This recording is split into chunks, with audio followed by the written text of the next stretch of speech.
Alright, good evening, and we're moving towards the end of butter building the the third world in Kirby's Adventure for the NES. So, here we are with this laser guy, and I will not waste it this time. This time I actually let the star disperse before I consumed him. Learn from your mistakes, ladies and gentlemen.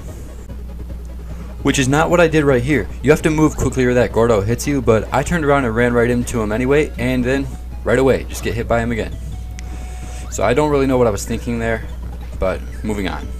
These guys falling, I think I already described this in this playthrough, but these guys falling at this part have the crash power. So if you're on screen when they explode, they hurt you.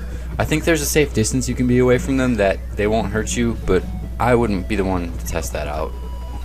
Not trying to get hit by any explosions or anything. I would much rather be the one that hits one of these guys with an explosion, huh? That's the better end of the deal, by far. I can't really seem to stop getting hit though, can I? I was in a little bit of a slump at this part of the gameplay.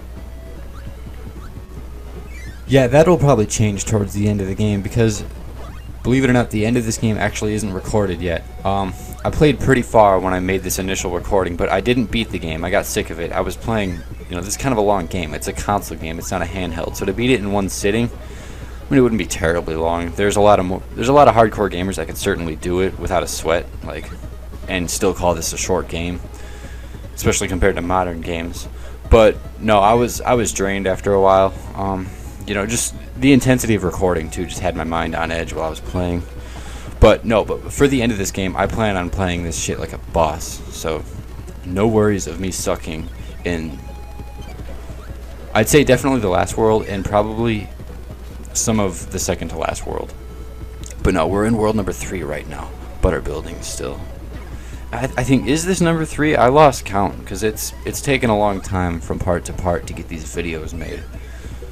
And I strangely don't have this game memorized as long as it's been in my life, Okay, so we got one of these dark rooms again, so I presume we'll be seeing one of those light guys at some point or another, because I am not about to light this room with the sword power. So let's go. Shoot it. Shoot it. Shoot it. What are you fucking waiting for? Jeez. There we go. And fireworks. Yeah, this room looks pretty cool when the lights are on. I don't really understand how it was dark in here when it appears light was shining in from the background there. But no, apparently we needed to shoot a firework to create permanent light. That doesn't really make any sense. I'm gonna stop criticizing this 1992 8-bit video game. I think that's the correct year. I'm not sure. Okay, so I can't remember. Was this door number 5 or 6? No, that was 6. Okay, so we're at the end of butter building now. So, here we face off against the sun and moon. Yes, sir, this is the sun and moon. At the moment, I actually can't remember their names, but that's okay, because these two guys reappear in Kirby's Dream Land 2, which is the next game after this one in the series, so I'll address these fellas properly then. But right now, let's just take care of business. I think I remember kicking their asses too. Okay, so the way this boss works is that they split the health bar in two. They both only have half the health bar. So, yeah, you don't have to fight two bosses, so at least they make it fair. I mean, that'd be kind of unfair if you had to fight a whole double. It would be unfair if you had to fight a double boss for just the third world of the game, in a game where there's 7 worlds. We're not even halfway there yet. So yeah, these guys really aren't that difficult. You just have to dodge their stuff, learn their attacks and everything. It's not too hard. So, you can see I hit him, and then without any hesitation, I hit his fucking friend, Shazam. Way to make quick work of the sun and moon. Yeah, we'll be seeing them next game, so we haven't seen the last of them, but for the rest of this game, they are taken care of. Nice dance, Kirby. Okay, so, Grape Garden. Yeah, butter building obviously took us very high up into the sky, so now we're in the cloudy level of the game. Kirby games usually make it a point to have at least one of these around. So, yeah, I don't know. You can see that there's clouds, I'm not lying. I think that's really all I'm going to be able to do for a lot of this game is just talk as much about the scenery as I can, because just with the gameplay of this game, there's not much to say. You can see it. I mean, you saw me play Kirby's Dream Land 1. This game adds a couple new things, like you have powers now, but it's nothing I could really like go on and on about for an entire game, you know? Whatever, this is commentary practice. This is like the third game I've done a playthrough for, so things will get more exciting as we go. Speaking of exciting and speaking of scenery, we appear to be in space now. Or at least in front of a beautiful starry sky. But yeah, speaking of exciting though, a new power was just introduced to us that I actually failed to obtain. Not to worry though, there's more of them in this room. And we even see some northern lights now. So, do you remember I was talking about a power that just does not fucking work? Here we have ball power, and as you can see, it's not destroying blocks. I find it highly unreliable to kill enemies. I mean, that was a Gordo, it's not supposed to be able to kill those. But basically, you have to hold the B button until the ball is bouncing as powerfully as it possibly can, and I feel like still, even then, it doesn't even kill enemies all the time. I find myself getting hit with it. I know, that power sucks. They really dropped the ball with that one. Okay, so that block that I just sucked in was a secret. As you can see, it was the one empty space that actually had a block there, and it was hiding this. Another button. A secret that actually matters. Not just some extra life or anything. Okay, so here we continue with this. Yeah, you see that block there? I don't know, I was pretty quick about leaving that room. But the block that's taking up the one empty space, you know, it's pretty obvious that there's something hidden there. The thing about secrets with this game is that they lack complexity. Like, it's really only just you have to get through one little tricky thing and then there you are, there's the secret. There is some hardcore puzzle solving in Kirby's Dream Land 2. That is not an easy game to 100%. It could be argued as an easy game to beat beginning to end, but it is not an easy game to 100%. I'm not going to start talking about this game, that game. Because the last thing I would want is for me to actually run out of things to say in that playthrough, because that game is certainly more important to me than this one, and I want that playthrough to be superb, because I won't get another try at that one.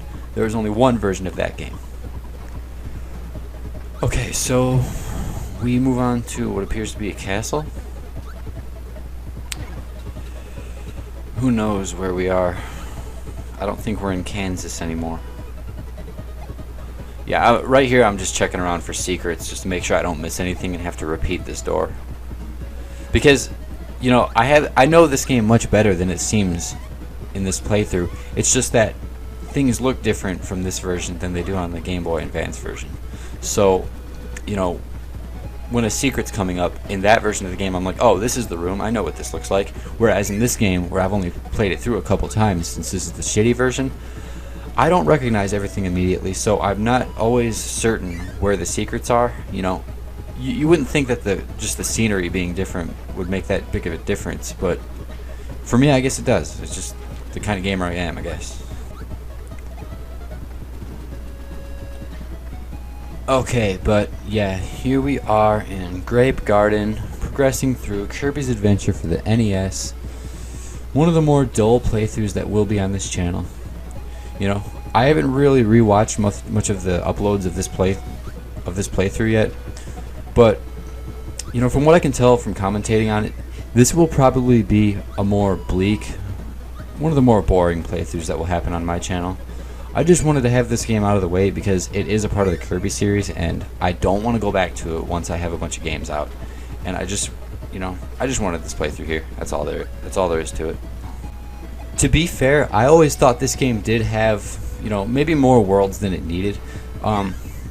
Butter building's okay since it has its gimmick, it goes upwards and everything, but this level and I think the next one, Yogurt Yard, I just feel are a little bit unnecessary. I mean, they have their own unique bosses, so that's something unique that they each do, but I've always found them to be just somewhat boring, even in the Game Boy Advance version, honestly. This game starts to get good in the second to last world, because you start to meet significant characters. You know, I'm talking about scenery again, but the scenery starts to get more, you know, more pleasing to the eye, and yeah, we're in a low action point of the game. I'll put it that way. You know, I say that as I'm being double teamed by these assholes. Damn near, you know, these guys damn near took me out here. But I refuse to leave to this Santa Claus hat wearing freak. Yeah, you want to mess with me? I have your friend's power now. Yeah. Barked up the wrong tree, Chief.